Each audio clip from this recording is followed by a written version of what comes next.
Quand on parle de bitume et d'additifs, on se dit qu'en termes de transition écologique, il y a du chemin à faire.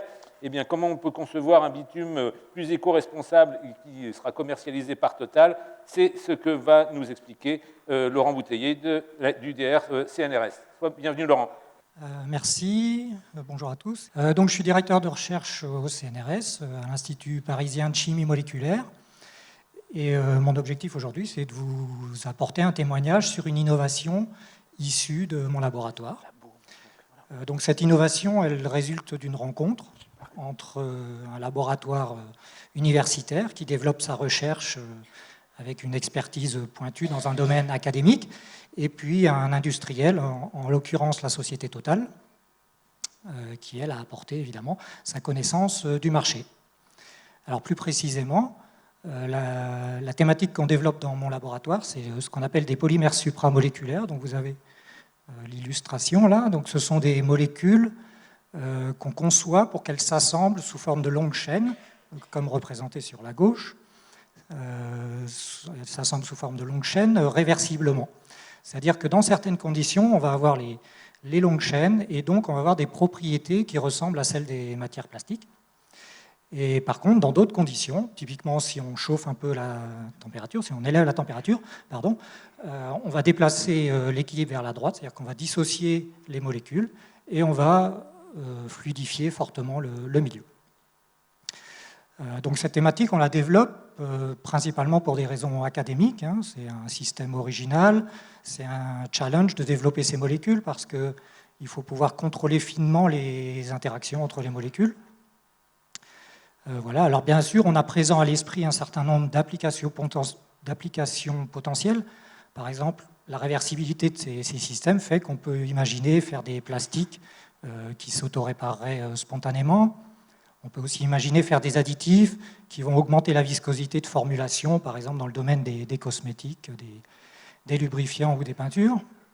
Mais on n'a pas l'expertise suffisante de ces marchés pour développer nous-mêmes ce genre d'application. Donc la rencontre, ça a été lorsque la société Total est venue nous rendre visite. Pour eux, c'était une démarche de veille scientifique.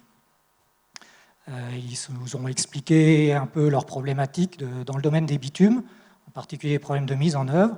Et donc, en discutant ensemble, on s'est dit que ce serait une bonne idée d'essayer de développer ce genre de système, de polymères supramoléculaires, système réversible, mais spécifiquement au cas des bitumes, qui est un cas bien particulier. Donc on a décidé de collaborer. Au bout de 2 ans, on a effectivement identifié quelques molécules potentielles qui ont bien ces propriétés-là dans le bitume. Donc on les a protégées par un brevet. Et quelques années après, en fait, donc Total a mis au point un produit qui est déjà commercial en fait depuis quelques années. Hein, donc l'Altec Eco 2B.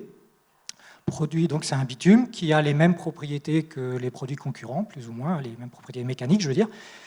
Son gros avantage, c'est de pouvoir être mis en œuvre à 160 degrés, au lieu d'au moins 230 degrés pour les produits concurrents. Donc évidemment, c'est un gros intérêt d'un point de vue énergétique, 70 degrés de moins, mais en fait, c'est surtout un avantage d'un point de vue santé publique, parce que vous avez tous déjà vu et senti un chantier de travaux publics lorsqu'ils étalent le bitume. C'est pas très agréable, mais en fait à 160 degrés, le bitume ça ne fume pas du tout.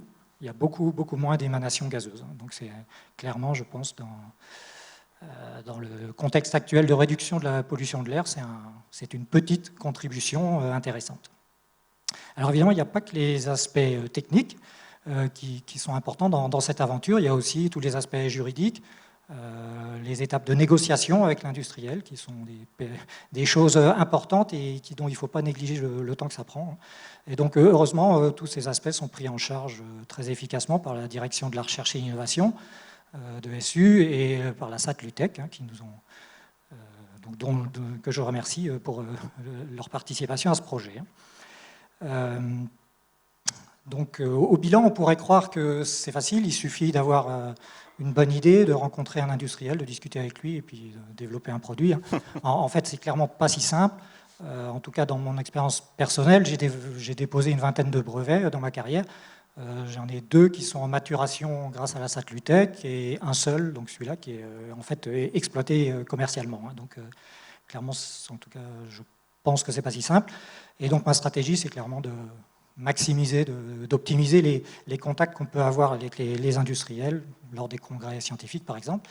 Et je pense que la Satlutech joue un rôle tout à fait bénéfique dans cette mise en relation avec les industriels. Voilà. Je vous remercie pour votre attention. Merci infiniment, Laurent.